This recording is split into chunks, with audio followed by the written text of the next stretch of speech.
हरि ओम स्वस्ति श्री गणेशाय नमः। ओम नमो भगवते वासुदेवाय।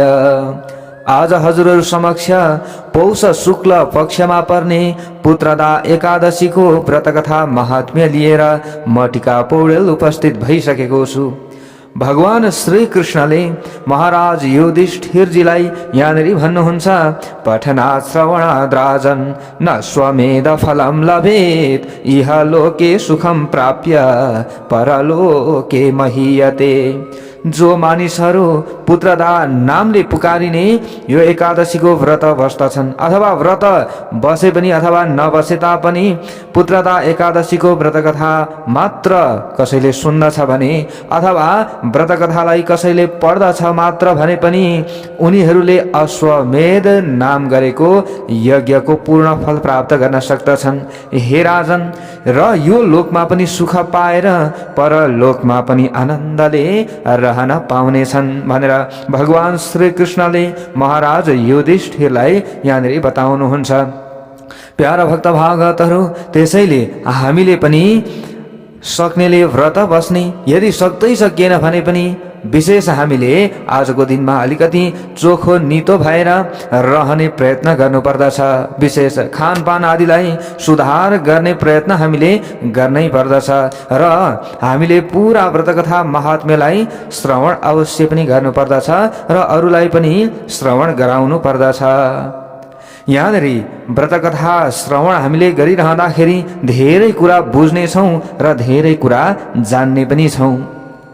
युधिष्ठिर महाराजले भगवान श्री कृष्णसँग प्रश्न गर्नुहुन्छ सबैभन्दा अगाडि, कथिता वै त्वया कृष्ण सफलैकादशी शुभा कथय स्वप्रसादेन शुक्ला पौषस्य या भवेत्। हे कृष्ण, हे भगवान, हे परमेश्वर, तपाईले पौष कृष्णमा पर्ने कल्याणकारी सफला नामको एकादशीको बारेमा कथा कहनुभयो, भन्नुभयो। अब कृपा गरेर पौषको शुक्ल पक्षमा जो एकादशी पर्छ हे प्रभु, त्यसको कथा कहीं बक्सियोस्।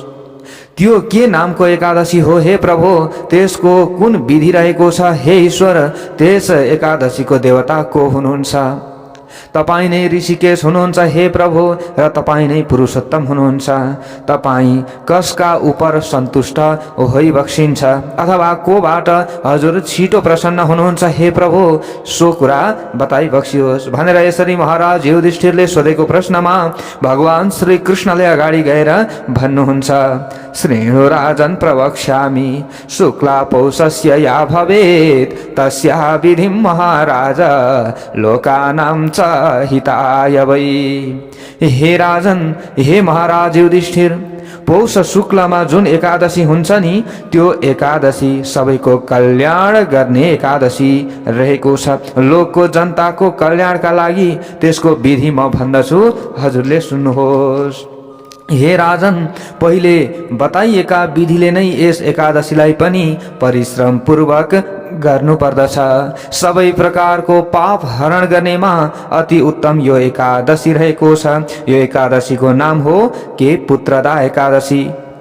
के नामले? पुत्रदा एकादशी नामले यसरी पुकारिँदो रहेछ। प्यारा भक्त भागवतहरू, यस एकादशीका अधिदेव अर्थात यसमा पूजा गरिने देवता नारायण भगवान हुनुहुन्छ।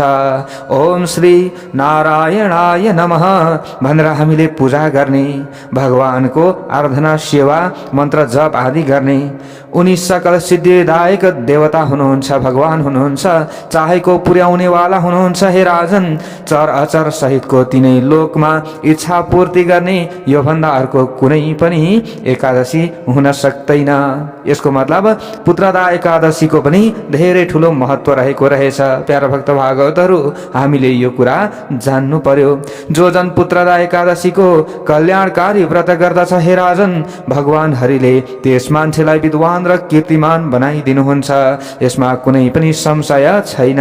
हे राजन, पाप सखा पार्नमा अति श्रेष्ठ भएको पुत्रदा एकादशीको कथा कहिँदैछ, भनिँदैछ। अझ अब तपाईले ध्यानपूर्वक श्रवण गर्नुहोला। यहाँ भन्नुहुन्छ के भन्नुहुन्छ, तस्य राज्ञोऽथ राज्ञी च शैव्या नाम्नीति विश्रुता पुत्रहीनेन राज्ञा च कालो नीतो मनोरथैः। उहिले भारतवर्षमा भद्रावती नामको एउटा नगरी थियो। त्यस नगरीमा सुकेतुमान नाम गरेका राजा बस्नुहुन्थ्यो। ती राजाकी रानीको नाम थियो शैव्या। शैव्या नामले प्रख्यात ती रानी थिइन्। छोरो नभएका ती राजाले छोरो होला भन्ने मनोरथले धेरै काल बिताए। तैपनि ती राजाले अगाडि वंश चलाउनेवाला छोरो पाउन सकेनन्। त्यसकारण ती धर्मात्मा राजाले त्यसबारे धेरै समयसम्म चिन्ताले नै बिताए। धेरै चिन्ता भएछ राजालाई। हेर्नुहोस्, यहाँनिर राजाले सोच्न लागे, भन्न लागे, हे भगवान, अब म के गरौँ, कहाँ जाउँ, कसो गरौँ। छोरा भएनन् मेरा लागि, सन्तान नै भएनन् मेरा लागि, कसरी मलाई छोरो होला भन्ने चिन्ताले मलाई पिरोलिराखेको छ। राजाले बारम्बार यही सोच्दथे। न राज्यमा न नगरीमा कतै पनि ती सुकेतुमान राजाले सुख शान्ति पाएनन्। हे राजन भनेर भगवान श्री कृष्णले महाराज युधिष्ठिरलाई यो कथा भन्दै हुनुहुन्छ। नैमिषारण्यमा शौनकादि 88,000 ऋषिहरूलाई सुतजीले यही कथा श्रवण गराउँदै हुनुहुन्छ। यो लोकमा र परलोकमा पनि अपुताको कल्याण छैन भन्ने सोचेर पत्नी शैव्याका साथसाथै दिनहुँ चिन्तित रहन लागे ती सुकेतुमान नाम गरेका राजा। हे राजन, यस्ता प्रकारले ती दुवै पति पत्नी हमेशै शोक र चिन्तामा डुबिरहन्थे। पितृहरू पनि मैले दिएको पिण्ड पानी पनि खिन्न भएर खाँदा हुन् अथवा खाँदै खाँदैनन् कि, यस्तो सोच्दथे राजाले। राजाको पछि जो हामीलाई पिण्ड पानी तर्पण दियोस् त्यस्तो कोही देख्दैनौँ। तब कसले हाम्रो श्राद्ध आदि कार्य गरिदेला अथवा पितृकार्य आदि कसले गर्देला। यस्तो प्रकारको कुरो सम्झी त्यसका पितृहरू दुखित रहन्थे।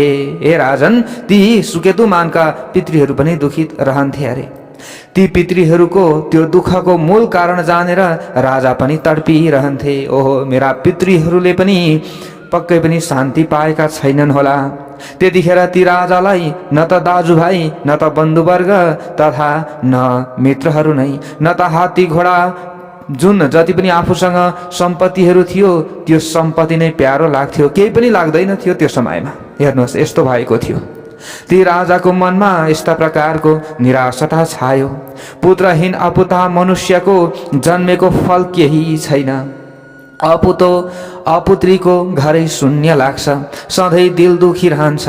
छोरो नभइकन पितृदेवको र पितृ मनुष्यहरूको अऋणी हुन् अथवा अऋणी हुन सक्दैन, यसरी बुझ्नु पर्दछ।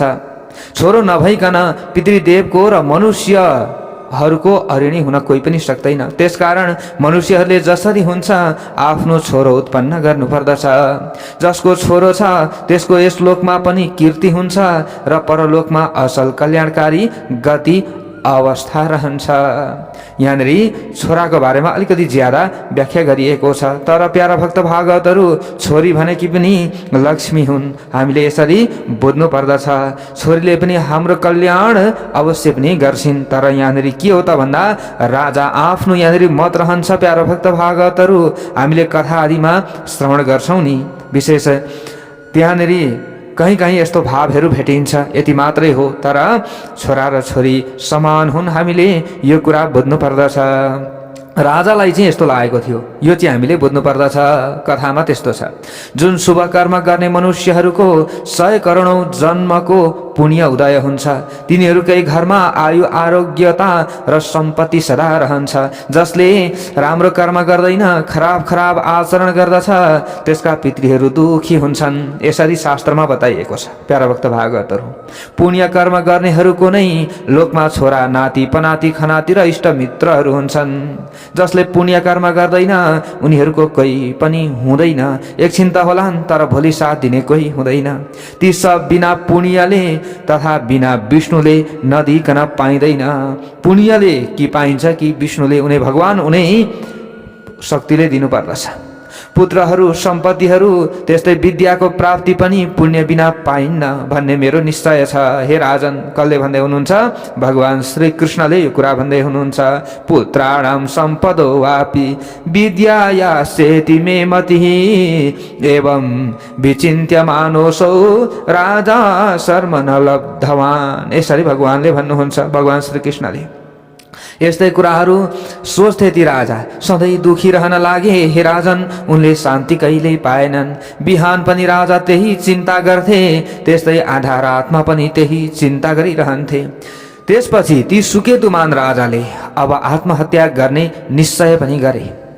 तब ती राजाले आत्महत्या गर्दा पनि दुर्गति हुन्छ भन्ने सोचेर आफ्नो शरीरलाई पनि ठाडै सुकेको अग्नि त्यस्तो आफू अपुतो भएको देखेर अनि एकदम ठाडै सुकेको अथवा अग्निले ठाडै सुकाएको वृक्ष जस्तो आफू हुन थाले। ल हेर्नुहोस्, आफू अपुतो भएको देखेर त्यसपछि फेरि आफ्नै बुद्धिले आफ्नो कल्याण हुने कुरो विचार गरे उनले। अब समस्या छ, यो समस्याको समाधान आफैले खोज्नु पर्दछ, त्यस्तो लाग्यो नि त सुकेतुमान राजालाई। त्यसपछि ती राजा घोडामा चढेर अटम्मे जङ्गलमा जाँदा भए। अब के हुन्छ त प्यारा भक्त भागवतहरू? त्यसरी सुटुक्क सड्केका ती राजालाई पुरोहित ब्राह्मणहरूले पनि पत्तो पाएनन्। कसैले आफ्ना इष्टमित्र आदि, कसैले पनि राजा कहाँ गए, कसैले पनि पत्तो पाउन सकेन। अनि राजा जङ्गली मृग आदि जन्तुहरूले र चराचुरुङ्गीले बास गरिने बाक्लो घनघोरको जङ्गलमा पसे। र तब त्यस वनमा के थियो त भन्दा बर, पिपल, बेल, खजुर त्यस्तै कटहरका रुखहरू धेरै थिए। अब तिनीहरूलाई नि टहल्न थाले राजाले। ल हेर्नुहोस्, टहल्दा त्यहाँ महुलसिरी, छतिवन, तित्री र तितके, साल, ताल, तमाल र सल्लाका रुखहरू पनि ती राजाले देखे। त्यस्तै कुसुम, कुम्भी, लप्सी, भलायो, सिमल, कर्मा, टोटलो, खयर, बयर त्यस्तै अत्यन्त शोभिएका पाकड र पलासका रुखहरूलाई पनि राजाले त्यस जङ्गलमा देख्दा भए। त्यहाँ मृग, बाघ, बदेल, सिंह, ढेडु, बानरहरू पनि राजाले देखे। अनि त्यहाँ ती राजाले कतै धमिराको देवल यानि कि बाबी भन्छ जसलाई, जसबाट निस्केका सर्पहरूलाई पनि देखे। देवलको तोडको हुन्छ नि, हो त्यहाँबाट सर्पहरू निस्कँदै गरेको राजाले देख्नु भएछ। कतै मत्ता वन हात्तीहरू ढोयहरूका साथमा देखे। अनि त्यहाँ बुवासा, कस्तुरी मृग, नीलगाई, स्याल, खराया तथा वन बिराला, गाई, डरलाग्दा अर्ना, चौरी गाईहरू पनि राजाले देखे। त्यसपछि त्यहाँ जङ्गलमा हत्तीनी समूहका बीचमा शोभिएका चतुर्दन्ते युथप मत्ता हात्तीकन पनि राजाले देखे। ती हात्ती हत्तीनीहरूलाई देखेर ती राजाले आफ्ना हात्तीहरूलाई झलक्क सम्झे। ओहो, मेरा पनि यस्तै हात्तीहरू थिए। त्यस्ता ती रुख, चराचुरुङ्गी, रुख, बोट, जङ्गली जनावरका बीचमा भड्किरहेका ती राजा चिन्ता र पीरले शोभिएको हुँदा ती राजाले अत्यन्त आश्चर्य लाग्दो त्यो अटम्मे जङ्गलकन देख्दा भए। कतै स्याल कराएका छन्, कतै लाटकोसेरा रोएका शब्द सुन्दैछन् राजाले। ती पक्षी समूहलाई हेर्दै वनका बीचमा गएका राजा त्यहाँ भड्किँदा भए। साह्रै दुखी भएका छन् नि प्यारा भक्त भागवतहरू राजा। ओहो, साह्रै चिन्तामा छन्। ती राजाले यस्ता प्रकारले ती निबिड वन हेर्दा हेर्दै सूर्य बीच आकाशमा पुगे। अर्थात् मध्याह्नको समय भयो। भोक प्यासले आकुल भएका ती राजा यता उता चारैतिर हिँड्न लागे। प्यासले गला, घाँटी, तालु सुकेको छ। राजाले यस्ता प्रकारको चिन्ता गर्न थाले कि अब मैले के कस्तो कर्म गरेको थिएँ होला र मैले यस्तो फल पाएँ। मैले त जहिले पनि अरूको भलो चिताएको थिएँ। नाना यज्ञहरूले र पूजाहरूले पनि देवताहरूलाई मैले सन्तुष्ट पारेकै थिएँ। त्यस्तै प्रकारले ब्राह्मणहरूलाई पनि दान दिएकै थिएँ। मिठा मिठा भोजनले तृप्त पारेकै थिएँ। प्रजाहरूलाई पनि समय अनुसार छोरा जस्तै गरेर सुरक्षा गरेकै थिएँ, पालन पोषण गरेकै थिएँ। अब यत्रो कर्म मैले गरेको थिएँ भने कुन कारणले मलाई यस्तो सही नसक्नुको ठुलो दुःख आइपर्यो त? मेरा सन्तान भएनन् किन होला? यस्तै चिन्ताले पिरो लिएका ती राजा जाँदा जाँदा अझ अगाडिको वनमा गए। अर्थात् आफ्ना कुनै पुण्यका प्रभावले अर्को वनमा उनी पुगे। भाग्यवश अगाडि एउटा अत्यन्त सुन्दर तलाउ राजाले देख्दा भए। ल हेर्नुहोस्, तलाउ देख्नु भएको छ नि राजाले। मानसं स्पर्धमानं च पद्मिनी परिशोभितम, मानो त्यो पोखरी मान सरोवरसँग स्पर्धा गर्ला जस्तो छ। फुलेका कमलका फूलहरूले शोभिएको जलकुखुरा कराङकुरुङहरूले, चक्रवाक चखेवाहरूले, राजहाँसहरूले र चिरबिर गरिराखेका त्यहाँनिर अन्य अन्य विभिन्न चराचुरुङ्गीहरूले युक्त भएको वरिपरि वन राम्रो भएको बिचमा राजहाँसहरू भएको त्यो पोखरी त्यो तलाउ देख्नुभयो। प्रशस्त ग्राहहरूले, माछाहरूले, अरू अरू चराहरूले युक्त भएको त्यस तलाउको नगी चाहिँ मुनिहरूमा धेरै आश्रय कुटीहरू पनि देख्नुभयो। मुनिहरूका नि अथवा मुनिहरूकै आश्रयमा रहेका ती कुटीहरू देख्नुभयो। भाग्यमानी ती राजाले अब आफूलाई सम्झे। ल हेर्नुहोस् के सम्झे राजाले, अब चाहिँ म भाग्यमानी रहेछु भन्ने सम्झे। अब उनको बायाँ भन्दा अर्को जुन दायाँ आँखा र दायाँ पाखुरा फरफरायो। ती राजाको फरफराएको आँखो र पाखुराले शुभ लक्षणको सङ्केत जनायो। ओहो, अब मलाई केही न केही उपाय पत्ता लाग्ने भयो। राजाले पनि यो बुझ्नुभयो। अनि त्यस तलाउका तीरमा वैदिक मन्त्रको जप गरिरहेका मुनिहरूलाई देख्नुभयो राजाले। आफू चढेको घोडाबाट ओर्लिएर मुनिहरूका अगाडि उपस्थित भएर व्रतशील अर्थात् नियममा रहने संयमी ती मुनिहरूलाई ती राजाले प्रत्येकलाई एक एक गरेर ढोक्दा भए। अनि ती राजाले हात जोडेर लम्पसार पनि दण्डवत प्रणाम ढोक गरेर सज्जन राजा अत्यन्त हर्षले गदगद हुँदा भए। अनि ती मुनिहरूले पनि ती राजालाई भने, हामी तिम्रा उप प्रसन्न भएका छौँ। हे राजन, तिम्रो मनमा जो इच्छा छ सो आज भन। राजाले त्यस पछाडि भन्न लागे, के यूयमग्र तपसः किमाख्या भवतामपि किमर्थ मागता यूयं वदन्तु मम तत्त्वतः। हे तपस्वीहरूमा अग्रगण्य मुनि हो, तपाईहरू को हुनुहुन्छ र तपाईहरूको नाम के हो? म बुझ्न चाहन्छु, म जान्न चाहन्छु। हे मुनि हो, किन तपाईहरू यहाँ आउनु भएको हो? मलाई साँचो साँचो आज्ञा होस्। तब मुनिहरूले भन्नुहुन्छ, विश्वे देवा वयं राजन् स्नानार्थमिह चागतः माघो निकटमायात एतस्मात् पञ्चमे हनि। मुनिहरूले त्यस पछाडि भन्न लागे, हे राजन, हामी विश्वे देव हौँ, यस तलाउमा नुहाउनका लागि यहाँ आएका हौँ। माघ महिना नजिकै आइरहेको छ अथवा नजिकै आइरहेको छ। आजको 5 दिनपछि माघ लाग्दैछ। हे राजन, आज पुत्रदा नामले पुकारिने एकादशी हो। यो पौष शुक्लको पुत्रदा नामको एकादशी पुत्र चाहनेहरूलाई पुत्र दिनेवाला रहेको छ। पुत्रो ददात्यसौ शुक्ला पुत्रदा पुत्रमिच्छताम्। यसरी मुनिहरूले भन्ने बित्तिकै राजाले अब विचार गर्नुभयो, सोध्नुभयो। पहिले राजाले भन्नुभयो फेरि, एषा वै संशयो मह्यं सुतस्योत्पादने महान्। पुत्रदा एकादशीले हे मुनि हो छोरो दिन्छ त? म त आश्चर्यमा परेको छु, मलाई आश्चर्य लागेको छ यो कुराले। यदि तपाईहरू मेरा उप प्रसन्न हुनुहुन्छ भने मलाई कसरी छोरो मिल्छ? मलाई छोरो दिनुहोस्। राजाले भन्न लाग्नुभयो। तब मुनिहरूले भन्न लागे, अस्मिन्नेव दिने राजन पुत्रदा नाम वर्तते एकादशी विख्याता क्रियतां व्रतमुत्तमम्। हे राजन सुन्नुहोस्। मुनिहरूले भन्न लाग्नुभयो, आजको दिन नै पुत्रदा नामले प्रख्यात प्रसिद्ध एकादशीको तिथि हो। यसकारण यसको उत्तम व्रत हजुरले गर्नुहोस्। हामीहरूको आशीर्वादले र केशव भगवानको कृपाले हे राजन निश्चय नै तपाईलाई पुत्र प्राप्ति हुनेछ, अवश्यमेव हुनेछ। किन चिन्ता गर्नुहुन्छ? यस्ता प्रकारको ती मुनिहरूको वचनले ती राजाले त्यस कल्याणकारी व्रत पनि विधि विधान पूर्वक अब मुनिहरूको कुरा सुनेपछि उहाँले गर्नुभयो। द्वादशीमा पारायण पनि गर्नुभयो, यानि कि पारायण गर्नुभयो द्वादशीमा। ती मुनिहरूलाई बारम्बार ढोग्नुभयो। ला राजा आफ्नो दरबारमा त्यस पछाडि फर्कनुभयो। आफूले गर्नुपर्ने के थियो दान पुण्य आदिका कार्यहरू सबै गर्नुभयो र आफ्नो दरबारमा फर्कनुभयो।